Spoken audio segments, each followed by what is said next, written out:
مہینے کا جو 10ویں دن ہے جس کو یوم عاشورہ بولا جاتا ہے، 10ویں محرم، اس کی بڑی فضیلت ہے۔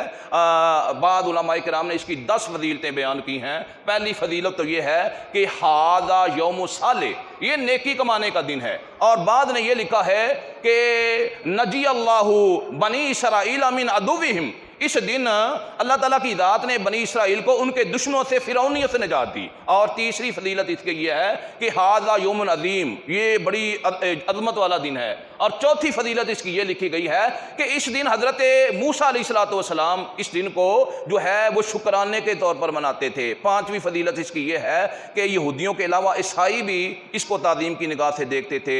چھٹی فضیلت اس کی یہ ہے کہ مکے کے قریش بھی اس دن روزہ رکھتے تھے۔ ساتویں فضیلت یہ ہے رسول اللہ صلی اللہ علیہ وسلم نے خود اس دن 10ویں محرم کو روزہ رکھا۔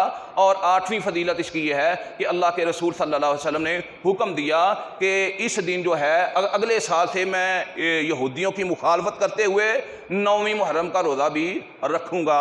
اور 9ویں فضیلت اس کی یہ ہے کہ یہودی اس دن روزہ رکھ کر اس دن کو عید کے طور پر مناتے۔ ان کی جو خواتین ہوتی تھی وہ زیورات وغیرہ پہنتی، نئے کپڑے پہنتی اور اس دن کو سیلیبریٹ کرتے۔ اور 10ویں فضیلت اس دن کی یہ ہے کہ اس دن خانہ کعبہ، بیت اللہ کا غلاف جو ہے وہ تبدیل کیا جاتا تھا۔